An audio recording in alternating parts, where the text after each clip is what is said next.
What does Eid al-Adha mean for you? Eid al-Adha kasi is a celebration, a Muslim celebration to commemorate the sacrifice of Prophet Abraham.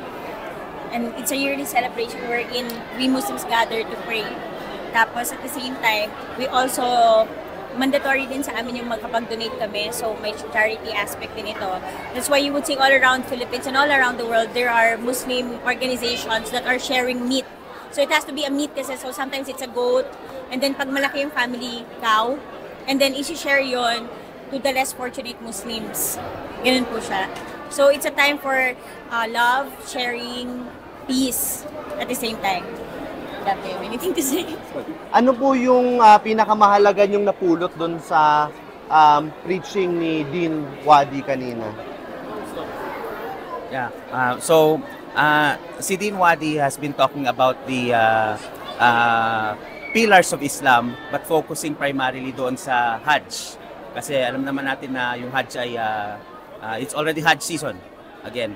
And while talking about Hajj, in-emphasize niya rin, kinorelate niya yon sa nangyayari ngayon sa history natin, sa current na nangyayari ngayon, which is what is happening in Palestine.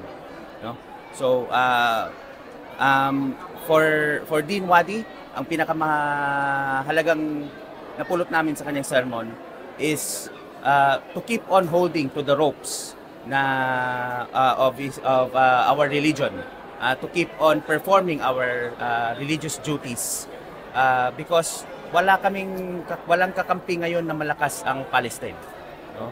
So for us to be able to help them at the very least is to keep performing our religious duties. And that would help how would that help them? Kasi yung pagpa-perform mo pa lang ng Hajj and yung pagpa-perform mo ng sadaka, pagdo-donate mo, yung charity mo, pagkikip mo ng faith, pagpa-perform mo ng sala, to keep praying for those na nasa Palestine, na nasa Rafah. This will all be, sabi nga ni Dean Wadi kanina, we do not know the plan of Allah subhanahu wa ta'ala. We do not know His grand plan. But we know that He has a plan. So dun niya ina-advise tayo na kumapit. I-add ko lang po, sir.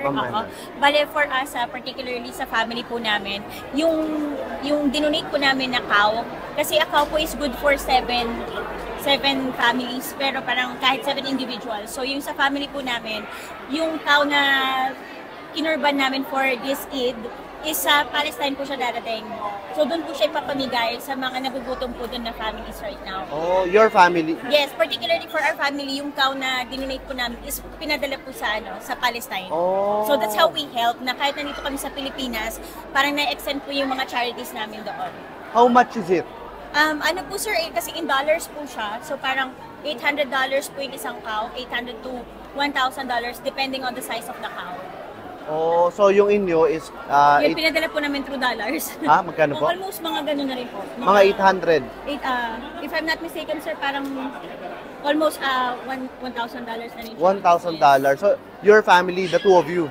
Oh yes, the two of us, and pati po yun sa parents ko kasi nga, ano po yun parang usually sir, one family, one goat. Ganun. But if you're a well-to-do family, pwede kayong tagi-tagi isang goat. So for us, kahit na parang 7 families yung equivalent po ng isang cow, parang ang nag-share lang po dun is around 7 lang kami sa family.